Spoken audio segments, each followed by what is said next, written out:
fait très chaud, le soleil fait n'importe quoi. En bref, la vidéo commence bien. Allez, on entame direct avec la guerre, car la guerre, c'est cool.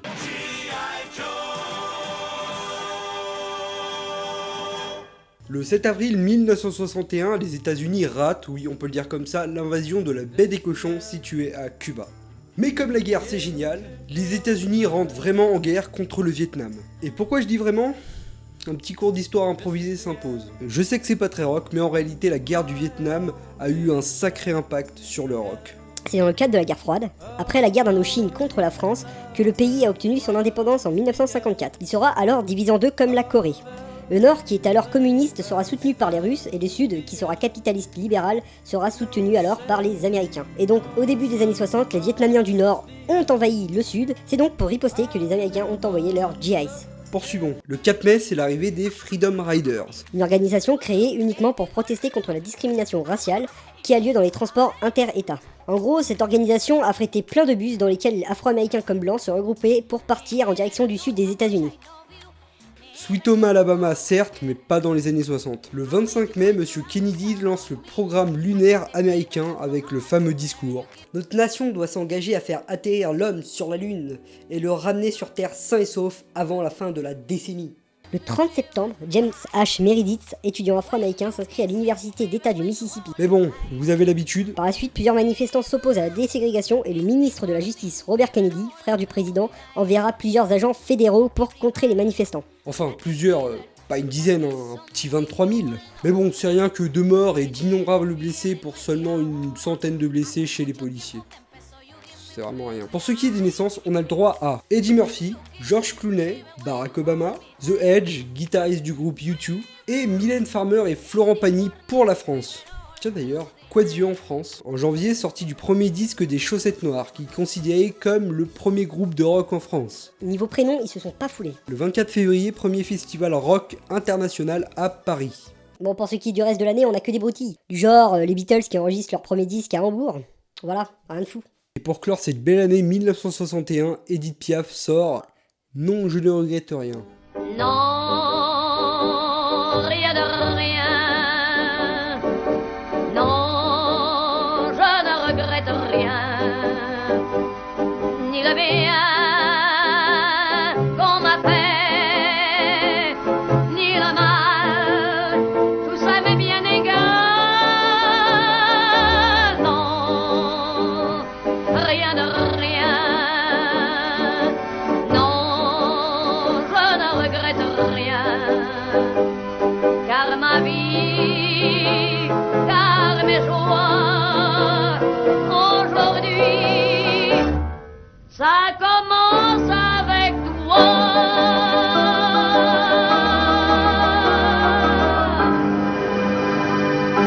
Allez, on passe en 1962.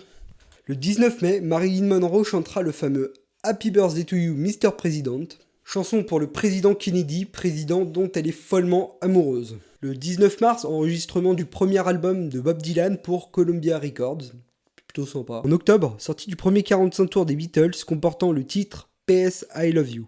As I write this letter, send my love to you. Remember that I'll always.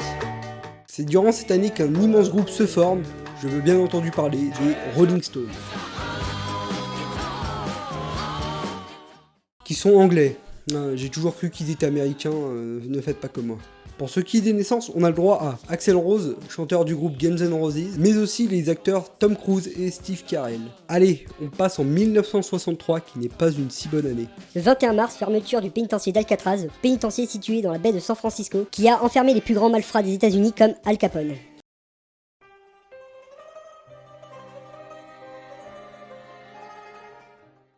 En avril, des émeutes raciales éclatent à Birmingham. Ces émeutes enchaînera des mouvements contre la ségrégation dans des bâtiments dits publics, surtout en Alabama. Alabama! Le 12 avril, toujours en Alabama, Martin Luther King et quelques-uns de ses acolytes se font arrêter par la police. La police qui utilisera la violence contre des écoliers grévistes durant les jours qui suivent après son arrestation. C'est pourquoi le 28 août, une marche à Washington réunira plus de 200 000 manifestants et se clôturera avec le fameux discours de Martin Luther King, I Have a Dream. I still have a dream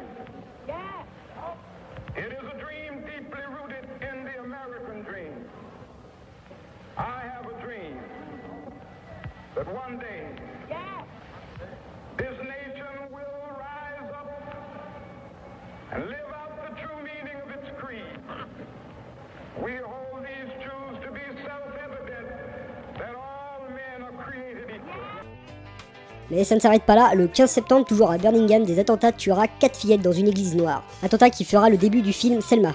Que je vous conseille énormément.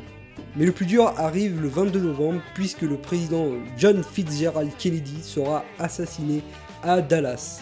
Bon, revenons en France, pays de la légèreté. Le 15 juin, ouverture du premier hypermarché en France à... C'est où déjà? À Saint-Guenièvre-des-Bois. Bon bah, salut tous les mecs de Saint-Guenièvre-des-Bois. Hypermarché du nom de Carrefour. En octobre, décès d'Edith Piaf. J'avais dit légèreté. Bon, le 13 octobre, les Beatles passent à la télé sur le Show Sunday Night Live. Show Sunday Night Live. Show Sunday Night Live Show Sunday Night Live at London Palladium.